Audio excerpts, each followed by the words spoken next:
Well, welcome to Hi There. Hi there. It's our very first podcast. I'm Jen Goodwin, and this is my co-founder. Dexter Detmers. Hi there. We are co-founders of High Energy AI, and now we are co-founders of Hi There, the podcast. Hi there, the podcast. Very first episode.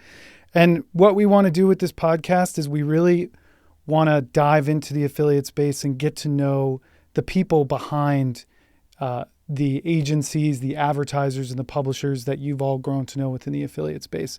Of course, we're going to talk about business and how each of these publishers, agencies, advertisers work. But really what we want to do is we want to get to know the people, because Jen and I believe that affiliate marketing is a people first channel. And so we want to really get to know the people behind this industry. Yeah. And so today we're going to start off just sharing a little bit about Dex and I, who we are, where we come from. But before we do that, I think I'd like to ask you to just tell me just a ridiculous story about yourself, if you have one. Embarrassing, funny, whatever. Oh, man. Okay. Well, let's see. I didn't have a ton of time to prep before this, but funny story. I guess we're in the holidays right now. It's December. We are. And one of the things that has become all the rage is Elf on a Shelf. That's been a rage. Yeah. The girls we were doing Elf on a Shelf. How many? They're 19 since they were 2. Really? Yeah. Okay. I didn't realize it was around for that long, because it's, now that my son is 8 and my daughter's 10, Yep. they got into Elf on a Shelf last year, and we had no idea what we were getting into. Oh, you're in. The amount of work that we've had to put in. So I guess this isn't more really a story. It's just more of where my life is at right now. But I am spending, every night is the same. My wife and I are watching TV, and she'll look over at me and she'll be like, "Hey, we got to do the thing." And we'll both just look at each other like, "Oh my God, shit. What are we going to do?" Turns. If you did something wrong, you were in charge of it that night. Yeah. So let's see. Last night, my wife crafted a Tupperware boat that was in the sink. By the way, I hope my kids don't watch this podcast. They won't. I will say, I feel like my daughter secretly knows that it's us now. She's 10 and she's super smart. She's getting there. And she's she's kind of like playing it up like, "Hey, Dad, one of my friends, her Elf on a Shelf built a giant castle the other day." And I'll be like, "Oh, that's cool." And she'll kind of look at me like, "I want my Elf on a Shelf to build something tonight." And I'll be like, "Oh my God. All right." It's a lot. It's a lot. We actually did. We started off really strong. We did Elf on a Shelf, where we did the fish wire from the Christmas tree all the way down, and then had spilled cocoa and marshmallows. Oh, yeah. And Jen, I could see you going way over the top with Elf on a Shelf. I did, but then it really got to you because you start off super strong and you have 24 days. That's the problem. Is you'll have a bank of 5 good ideas and you still need 20 more. So you're by the end, you're mailing it in. You're hanging off the Christmas tree. Right. Just put it on top of this light where they can't. But think about it. For you can at least Google it. You're good. Back then, it's true. We were literally just, you had to figure it out. And so we started strong, and by the end, I actually went and got markers that could erase. And I had before, we had 2 elves, because everything is in 2s. We have the twin girls. We have 2 dogs. They don't share an elf? No, we had a couple, a husband and wife elf that came in to help. And so the last one we did, they wrote all over their faces the night before Christmas. So when they woke up, their entire faces were covered in marker. Oh my God. I just feel like every time we get into one of these conversations, you somehow have just gone so over the top for your twin daughters. It's really funny. Well, I'm over the top, as we know. They're lucky to have a mother like you. Well, thanks. So. I appreciate it. Yeah. Thanks for that. That's one. You get one. Everybody gets one. Jen gets one compliment per appreciate episode. That was it. So very kind of you. Yeah. I don't think we're gonna have too many more of those, but no, we'll see. That's great. All right. So let's have the audience get to know you a little bit more. Your dad. You've got 2 kids. Yeah. You've got a 10-year-old and an 8-year-old. Yes, 10-year-old, 8-year-old. You have a wife. I have a wife who had to have those children. Yes, who does a great job of helping to raise the kids, and so. I guess a little bit about me. So I grew up in New York, just outside, about 45 minutes north of Manhattan. I thought I was going to be a professional baseball player until I was 15. Good for you. You almost made it. At least I learned when I was 15 that probably wasn't going to happen. But went to school, played baseball for the first couple of years of school. And then I decided I wanted to move to Australia to learn how to surf. Wow. that is when I got my, shortly after I finished college. Well, I didn't finish college. I dropped out. But you dropped out to go into a startup. Correct. Yeah. So I started working for a company called Cohort Digital, founded by these two awesome guys, Malcolm and Marcelo.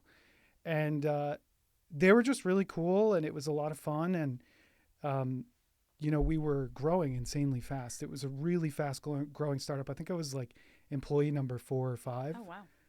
And you were what, 19? Yeah, and it was an internship at the time for my college, but I loved it so much. I was like, you know what?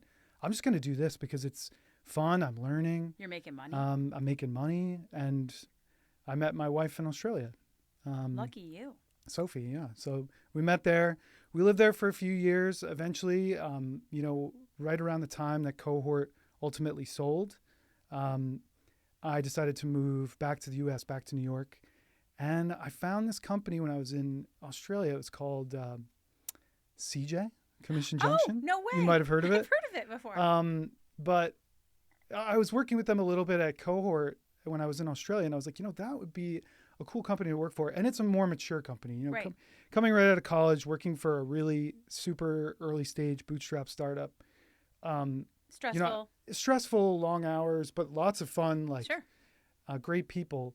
But I just kind of felt like I want to be part of a more mature company. So that's how I kind of started my affiliate career here in the U.S.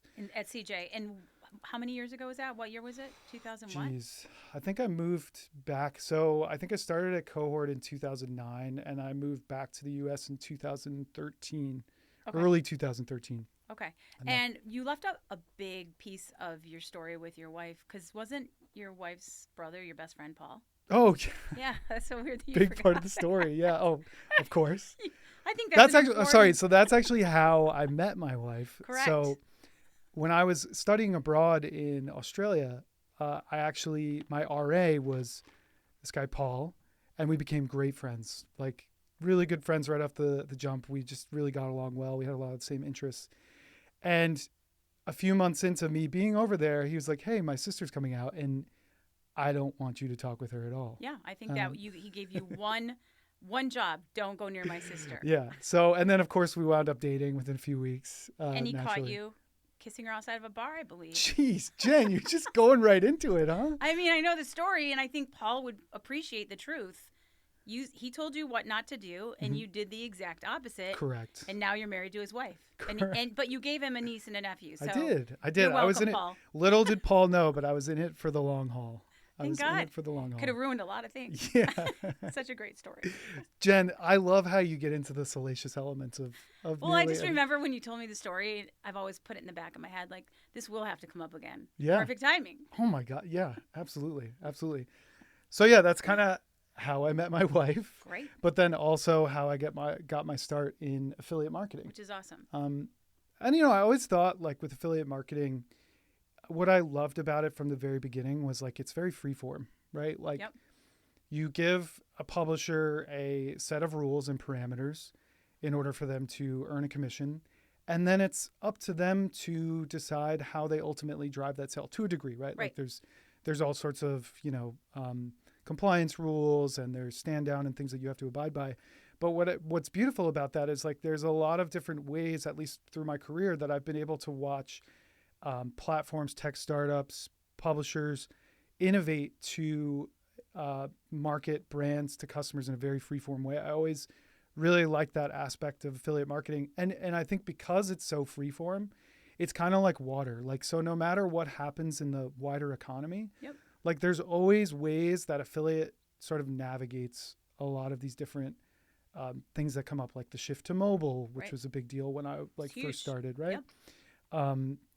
The advent of Chrome extensions and like browser shopping companions, that all originated from the affiliate ecosystem. Right. The list goes on and on, all these shopping apps and different ways that people can interact with brands. Even to a degree, I wouldn't say that it entirely started in affiliate, but influencer marketing, right? Yep. Like has had a big moment in affiliate. And because affiliate is so flexible, like it's been able to kind of ride out all these different digital trends that Yeah. we And I feel like influencer marketing, even though it started years ago, Right. now it's finally content, influencer marketing. Right. It's all catching up Right. and making sense. Yeah. So CJ, how many years? I was at CJ for, let's see, about 6 years. Okay. So I think it finished up in like 2019. And that's when you headed over to Honey. And And you had the pleasure of meeting me. that's where I met Jen. That was actually lucky. That was the best part about my experience. I mean, I can't think of anything better than.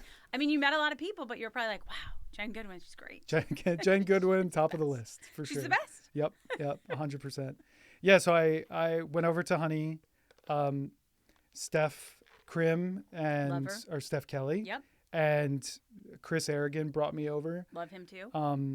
And I always really had a great relationship with both of them. Like I'd see them at affiliate events and stuff like that. And so having the opportunity to work directly with Chris and Steph was amazing. They were great. They built such a good team over there. And so it was really like a dream job from day one, working there. And that's kind of where I got the opportunity to really focus in on like one specific area. I was kind of given, sort of like, I think Chris is very into like the 1 minute manager where he's like, hey, I want you to do this. And now go figure it out. That's about as much direction as you get, right? Try to make it successful. You need to. Yep. And I think, that really gave me the opportunity to be like, okay, well, let's see what I'm really made of. And I had the fortunate opportunity to basically be gifted like an amazing all-star team of people. You had a great team. An unbelievable team. Yeah, you did. You guys did a phenomenal job. You did what? You started 0 revenue. Not zero, but close. Like not zero. Not a lot of revenue. Yeah. Yeah. And what was the name of your team? We were the global emerging partnerships team. So we kind of got like Chris basically gave me like this box of like here's all these toys. Here's all these merchants that we don't know what to do with. They're so small, but you can make something out of them. Yeah, exactly. And so we wound up having thousands and thousands of merchants to manage. And at first it was definitely challenging, but I mean, due in large part to the great team that was over there, like we managed to build a lot of automation. We really got to like figure out like what aspects of like account management on the publisher side and affiliate take up the most time. Yep. And it's a lot of like little admin things, right? Like making sure that you're approving program terms, making sure that you have the right advertiser details, where they need to be. So I think like we had to basically find all these little productivity gains that ultimately kept getting bigger and bigger and bigger. So, we really like took a lot of first principles approach to like, okay, how do we onboard a merchant? What sort of information do we share with a merchant when they're new? Okay, now a merchant's been onboarded. What do we send to them at the 30-day mark, the 60-day mark, the 90-day mark? And making sure that throughout that process, the merchant is getting all the information that they need in order to be successful in the long run with our platform. Yeah. So we spent a lot of time, building email automation, building merchant onboarding treatments, and we tried to automate as much as we could. So we spent a long time at Honey. Again, that's where I met you. And you became the automation king.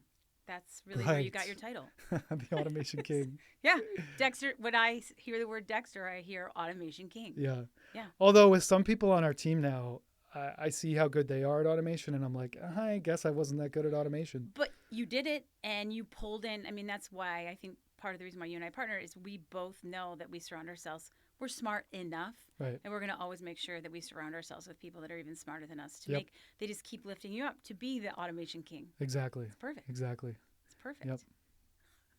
All right. Well, I feel like I know a little bit more about you, obviously, and now the audience hopefully knows a little bit more about you. Do you have any questions for me? Let's see. Jen Goodwin. Okay, Jen, can you, because I had to tell a funny story to break the ice. You did. Now it is your turn. And by the way, Jen has had a full plane ride to think about her funny story. I didn't, though. I slept for 4 hours. But I have so many ridiculous stories. Let's hear it. Well, I already told my crazy story about getting hit by a flying potato, but that was on ties, so I can't repeat. Yeah. So many stories, so many weird things that have happened to me in my life. I think I told you the one I did have to put a boss in prison before. That's right. We talked about that. Yeah. John Joseph Conley. He's back in prison. Oh, he's back. He's back. He scammed. He did a Ponzi scheme before Ponzi schemes were popular. Right. He did a Ponzi scheme, and he used me as his front. So he hired me to run the marketing, and I lured in all these people, not knowing it was. Was his it like scheme. a multi-level marketing? Like It was a hedge fund. It was Okay. a hedge fund, and it was targeted to men, mostly men. Uh-huh. A couple women were in there, but mostly men that had a business that was either successful, but they needed a few million more to get that second business off the ground and running, or they were failing and they needed that few $1,000,000 to fuel their revenue and help them kind of get to the next level. Sure. John Joseph Conley, JJ, John, Johnny Boy. He had like 10 different names. Right.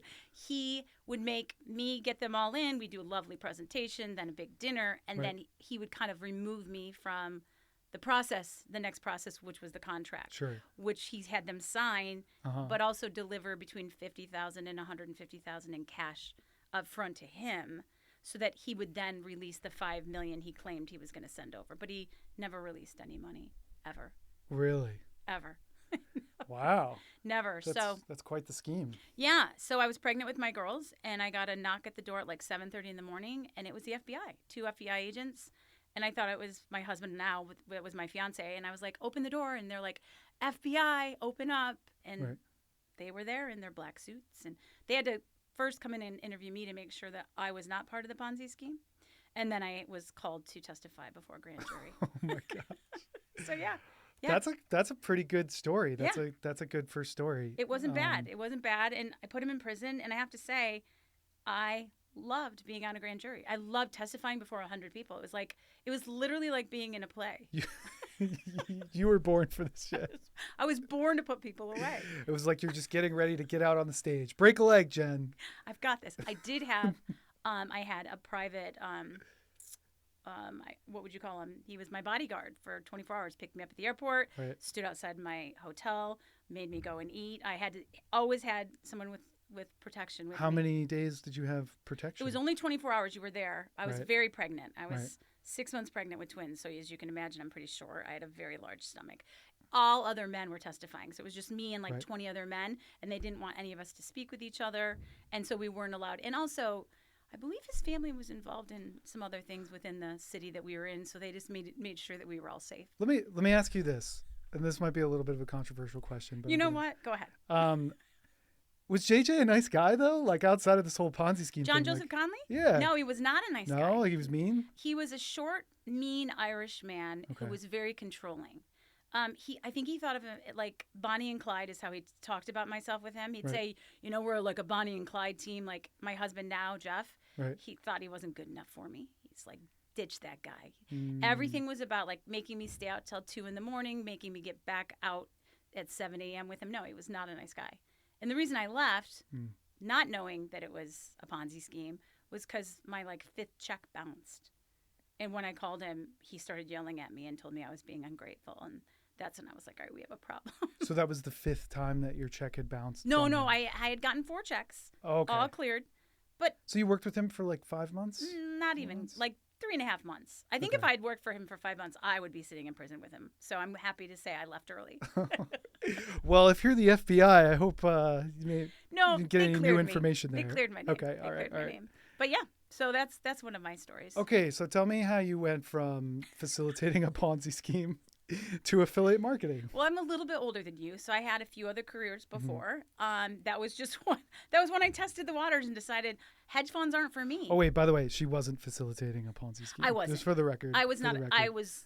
I went into a company that I thought was a legit. Fell into a Ponzi scheme. I fell into a Ponzi scheme that I didn't. Let's I make never sure knew about the Ponzi scheme. But and so I actually did interior design after that. So I went and took some classes and started working doing interior design.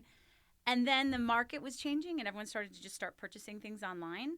And that's when I worked with a friend at a second job at a bar, like bartending and waitressing. And her husband was Brad of Brad's Deals. And she said, hey, my husband was really looking for someone to help him with his partnerships team. I think you'd be the perfect person. And I'm like, what does he do? And she couldn't explain it. So I met with him for a couple hours. I don't know that I understood what he was talking about. But in the end, I went on as a consultant. I brought in a PR firm. I took 3 months to figure out what was missing on their team. And he hired me full-time, and I created their partnerships team. So that's how I came into affiliate marketing. Yep. Started there, Then left there, met lovely Chris Aragon, him and Matthias Larson, who are our advisors now. Yes. Hired me to work with them at Ecom Definitive Deals. Yep. They let me know they wanted to sell their company within 24 months. They brought me on. We sold in 10 months to coupons.com, rolled into coupons.com. Chris, brilliant, heard of a company called Honey. He kind of went off and said, I'm going to go do my own thing. I'll keep you posted. As he was growing Honey, I stayed at Coupons with Matthias and the rest of our team. And I was there for like 4 more years. And then I went and helped PMX agency, which was Forward PMX, I think, by the time I left. And now they're actually Assembly. But I helped run the team over there with Christy Frazier. And then Chris called me and said, all right, it's time. I've got a spot for you. You can be our first remote employee at Honey. Yep. And so I jumped at the chance. Yeah, you were the first and first and only. I think you were the COVID only hit. remote employee. Well, then everybody was remote, but I Right. was the first and only. Which, I mean, Chris said I was very lucky because Ryan and George were kind enough to just let me do it. Yeah, and I'm sure a lot of people don't know this, but at Honey, like in-office culture was very important. Huge. And I do think it was a big differentiator, right? It was. Like I think everybody being in person helped us move faster, helped us collaborate quicker. But having one person remote, I mean, if you're going to have one person remote, I was good. I could be the person on the person to have. screen. Not that I Yeah. liked seeing my face, but it worked well. And I Right. traveled out there a lot. I mean, who doesn't want to be in Santa Barbara? Yeah. I begged Chris. I'm like, whenever you need me, especially between October and April, anytime I was willing to be out there. Yep. So I was out there a lot with you guys. And then can you tell me a little bit more about like scaling huge teams and kind of building publisher revenue? Yeah. I don't know. Maybe you want to just kind of jump into like some of your learnings through a lot of that stuff. Yeah, I mean, I think really being thrown into starting a partnerships team was huge for me. I'd never done it before. I'd done partnerships in sales companies, like really heavy sales companies, but affiliate marketing, as you and I both know, is it's relationship based. Yep. And so it was figuring out what is this? What does it look like? And so I went in and really figured out Brad's deals was driving revenue. They just didn't have any relationships. They didn't keep any relationships. So Right. I scaled that pretty quickly and hired a team to work with us. And what we found is if you have a really good team of partnerships that can be strategists, help sell, and really help get people, like especially with the brands, like they need revenue. And it was all about making sure that we got everything in front of Brad's had a lot of readers. That was helpful. Yep. And same goes right from there to a coupons.com. Coupons.com, I mean, they had millions of users. Yeah, huge. And so that was another fun aspect of, Yep. of learning how to scale with them. And also they had CPG. So I learned a lot of the CPG. We were also doing TM Plus at the Right. time. Yeah, and coupons.com like really pioneered the whole receipt scanning thing. They did. You'd print out these codes on their website. You could bring them into the grocery store. Save yourself Yep. lots of money. Yep. Yeah. So they were really the pioneers in the CPG space for bringing sort of offline, Which is interesting. online, offline. Yeah, I mean, and they're so the affiliate side of the business has been gone now for a few years. And then when I got to Honey, that was like a whole different ballgame to me, right? Yeah. Browser extension. I was very against it in the beginning. Right. Then I understood it, and I actually opened my mind to it to understand, like, if you don't do this, you're going to kind of miss out. Like Right. now it's almost built in for especially for all of our new clients. Yeah. Most of them have extensions Well, in some capacity. Yeah, and I think too that the way that I always looked at it, well, I didn't always look at it this way, but I think one of the interesting things about extensions is they augment the web browsing experience. Right. So you have the opportunity to basically augment what sort of information the user has access to while they're shopping. Right. And I think a lot of people looked at that initially and they're like, oh, it's just coupon codes. And it's like, well, they're starting with coupon codes, but there's a lot more to it, right? So Right. now we're seeing all these extensions that do like instant price comparison. They scan the PDP to look for images and show you alternatives. So now like we're starting to broaden the aperture a little bit and see like a lot of use cases and ways that you can augment the web experience.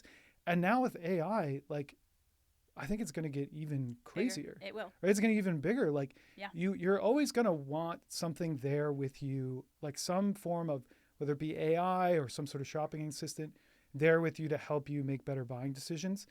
And I think like in the beginning, people just saw it as like one thing, not not realizing, no, this is actually going to be something like much bigger. You're seeing like a very small appetizer of what the extension is able to do. And I Yeah. think we're starting to see more publishers do a lot more interesting things. And I think it's going to get much more interesting and much more vital I agree. in the future. So No, I totally agree, and I feel like this is a good segue into you and I working at Honey.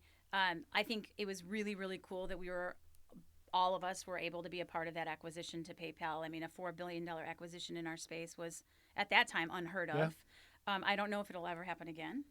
We'll see. maybe. Who knows? Yeah. But I feel like that's when you and I worked closely together. We both had teams. We were directors that worked with another group of directors, and I think watching you at Honey made me start to kind of think like, I wonder if there's more we can do in this space. Like we were working for one publisher as Honey, and Yep. then we rolled into PayPal.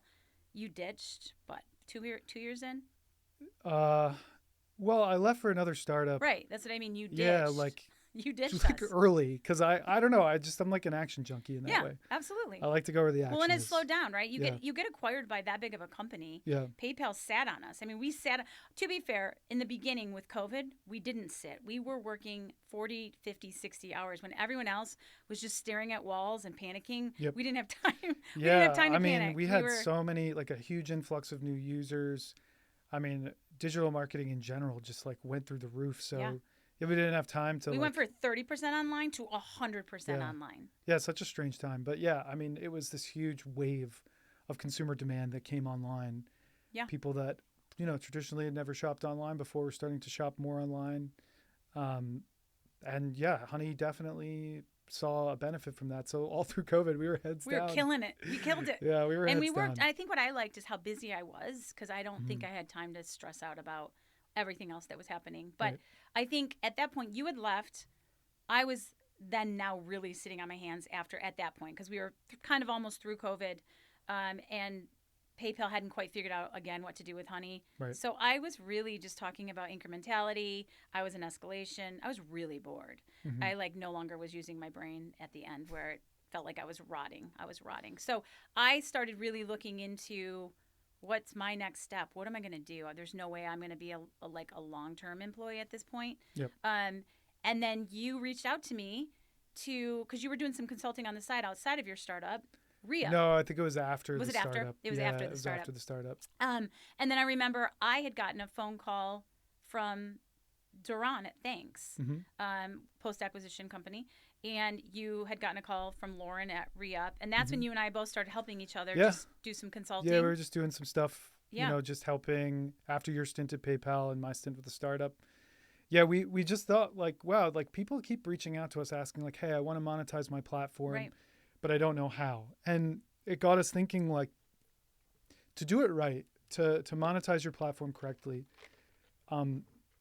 you have to do one of two things, right? Either you just go through a sub-affiliate network, and there's benefits to that. There's plenty of them too. But there's also some downsides too, right? Yep. Like some business models require a higher than average CPA. You don't really build any sort of relationship or trust with the merchant. Right. So you have that option if you're a small lean team. You can just monetize through a sub-affiliate network. Or at least before we kind of came around, the option was you got to hire a team. And to hire a specialist who understands affiliate marketing well enough to basically build the monetization that we built in Honey, it's expensive. Very expensive. We had a and- team of 70 at Honey. At one point, close to 70, yeah. That'll never happen again in this space. There will never. I don't believe. I know Right. Capital One has a big team, but I just don't. And hence why you and I started doing Right. this is we saw the writing on the wall. These Yeah. big teams were going to get cut. We saw the brands getting their teams slashed. Right. But we also were like, how come no one has ever had a publisher agency? Right. And we're like, you know what? Let's just try Let's it. try it.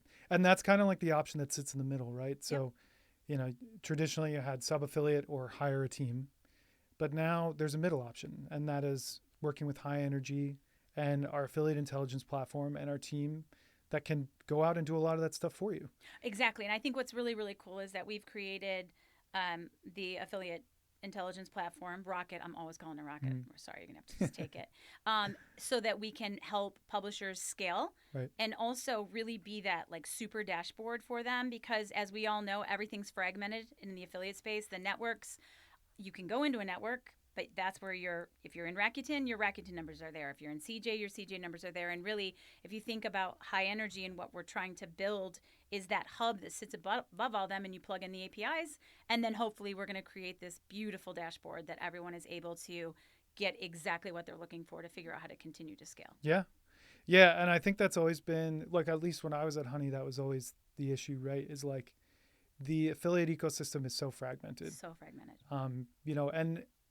And it's weird because I always thought like, oh, there's going to be some consolidation in the space at some point. And there's a little bit of that, but nowhere near as what we thought would happen. Right. But also for every consolidation that's happened, right? So like AWIN buying ShareSale or AWIN buying Commission Factory, there's been like a more of a dispersion of new networks that have come online. Right. So there's even more new smaller affiliate networks that are some of them are becoming larger. Right. That didn't exist 5 years ago. So the space is only getting more fragmented. And if you're a publisher who wants to effectively monetize your platform, you always want to get the best rate. You always want to have the best offer. And ideally, you're always working directly with the merchant. I think that normally leads to the greatest amount of success. But in order for us to be able to do that, we had to build a platform that pulls in all the information from every network you can think of, and then layer on top of that things like contact information. Because like, who do you reach out to get approved into a program? Who do you reach out to when you're declined? Like if you're normally just working through the network, you don't have access to a lot of that information. And so we've sort of layered that on top of all of this disparate affiliate data to, like you said, tie it into a hub and put a pretty bow on it. Yeah. So that when you log in, you know exactly how your affiliate monetization is going, what partners you should be prioritizing to get new relationships with, what partners you should be prioritizing for placements or commission increases. In the past, we'd spend weeks and weeks pulling data and having entire operations teams to tell us who we should be reaching out to, right, who we should be optimizing with. But what we have done so far with High Energy is we give it to you on a silver platter. Yep. Make it really easy. Which I think is huge. And then I also think on top of the platform, we have an entire team in services. We've got an ops team. So if people are trying to, like, they've cut costs and they don't have an ops team, they can hire our ops team. Mm-hmm. We have a partnerships team. We have a sales team. So we really do have the gamut. Yep. We can be an extension of any team, but we can also just be a platform that you do, use as a SaaS tool. Yep. And we can go A to Z. We can go like individually. There's so many things we can do to help these publishers. Yeah. And I think, like, I'm a big believer that, like, the more times you do something, the better you get. Yep. So I think, like, when we first started this, I was like, you know what? Is this going to work? Is it not going to work? Being an agency for publishers that ultimately transformed into a tech platform of services. With the services, yeah. Is it going to work? And I was like, oh, well, maybe. But, like, one thing I'm sure of, and I think we've bared this out, is that if you've launched 20 publishers in the last year into the affiliate space, you're going to get better at it than anybody else. And we have. And that's the thing that I think we've kind of cracked, is like we have a team that's done it over and over and over again. We know the brands that are hard to get into. We know the brands that are easy to get into. We know the quick wins. We have all the sub-affiliate networks within our platform. So if you decide, hey, let's just, like, use sub-affiliate networks to monetize this for the time being, we've got it all on deck. I agree. So I think the more we continue to do this, the better we're going to get. And I think we're already really good, but I think we're going to get a lot better. I agree. And I want to say thank you to a few people. So when you and I started this, we got like 5 minutes. We've got 5 minutes. Is this the part where we do know. At the end of every episode, are we going to play a song no. and you're just going to read off some names? We could do that. Well, but I want to thank the people who, when you and I just started, like, we didn't even know quite what we were doing. They called us and said, hey, we needed someone to consult and help us, right? So we did it. Well, you didn't know what you were doing, Jen, but I was pretty sure. I knew exactly what I was doing. Yeah, I think, like, I want to thanks and Duran and Stephen and Kayla for having faith in us and giving us, like, grace, because we were doing everything. We had Div, and then it was you and I, and we did A to Z for them. Yep. And then Joko, Yep. Xavier and Nico, Brad, and Tony, bada bing. Yep. They were super patient with us. We also did a good job for them, though. Yep. We were able to get them on hundreds of the top accounts over Q4, which I think is impressive. Yep. Well, not only that, but like all those people that you just mentioned are like genuinely good human beings, and they're all doing very well. Yeah, because they're good people. Right. You know, they take care of their employees. They're hard workers. They're diligent. They're trustworthy. Like, and they build great teams. Right. Right. And I think this is the thing that we've learned too, is like we've worked with so many founders, co-founders. Like it is very true. Like seeing tons of co-founders, some fail, some succeed, but so far the ones that I've seen succeeding have all just been really good people that care about their employees, that care about their product, that treat people well. And have great ideas. Yeah, and good ideas. Have great ideas. And I think we've been really blessed. Like, we have killer accounts. We have amazing clients. We have really, like, I think of dupe.com. Was there anyone else you wanted to thank? I mean, there's so many people to thank, but keep going. I feel like I didn't mean to cut you off. those were our first accounts. Those 3 accounts were our very first accounts. But we've got like the dupe.coms of the world. Bobby and Ramin are awesome. Hilarious. They're insane. Hopefully hilarious. Future podcast guests. They're definitely going to be on this podcast. Future podcast Yeah, guests. I mean, we've got Daily Mail, which is such a cool account, especially bringing it into the United States from the UK. Aaron is amazing. Aaron over there. is wonderful. And Brian, we have to give a shout out to Brian, too, because he was the reason we're even with them. Amazing. And then I feel like we've got, our enterprise accounts. We've got Western Union, we've got PayPal, and we've got Forbes Vetted, which are huge enterprise accounts, which have been really fun for us, and huge learnings too. We're figuring out what they need, and each one of them has very different needs from our team, which is super cool. Yeah, and great people over there as well, obviously. I was going to say, so we're going to wrap up here in like 3 minutes.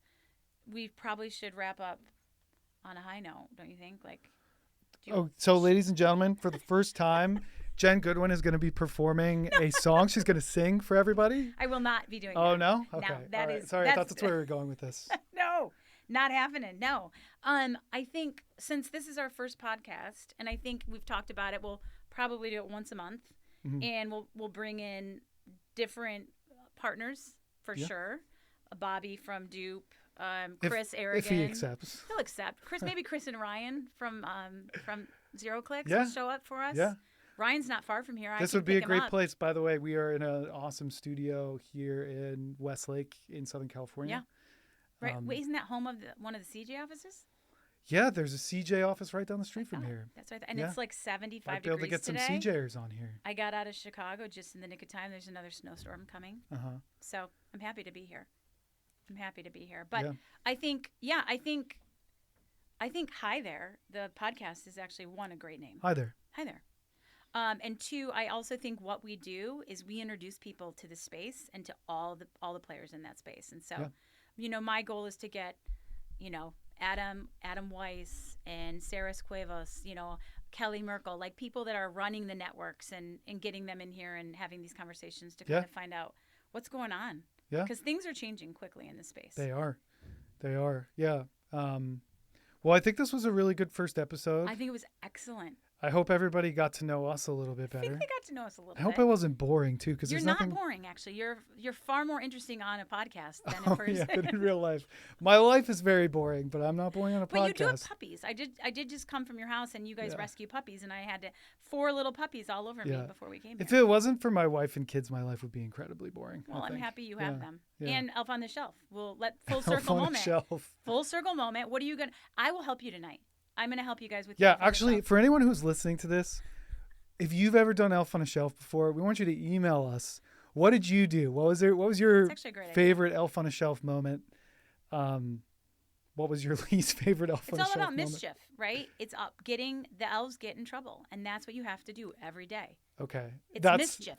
It's they cause problems. They make problems. Messes. I did hot cocoa. They spilled, but there was 100 marshmallows falling into the sink. Wow. Maybe you leave the faucet running and the sink almost overruns, but it's just to the top. Yeah, maybe I just break a window and just put the elf on the window. You could do that too. I didn't do it. It was the elf's fault. It's the world. But you know what the problem is with all those? And I agree, going the mess route is a good route for Elf on a Shelf. As long as it's close to a garbage can or a sink. Right. You got to clean it up later. So you can make a big mess that's easy to clean up. Like spilling Cheerios on the floor isn't too bad if you got a good That's vacuum easy. cleaner. That's easy. That's true. It's not a problem. Well, I actually But like I have lots of dogs, like Jen was saying. Yeah, they'll eat them. It's They'll just eat like all a that stuff. rotating door of dogs coming in and out It's of a my shelter. house. It's a really nice It's basically high-end an shelter. animal shelter. Yeah. So I can't really do like the spilled Cheerios on the ground because Sure you can. my dog would just eat them and get sick the Cheerios are next day. healthy. They're fine. They'll be fine with those. Yeah, they'll be fine. But I think I'm excited. I'm excited about Hi There, and I think that this is a good way to start. And who knows who our January guest will be, but we'll fill everyone in soon. Yeah, right?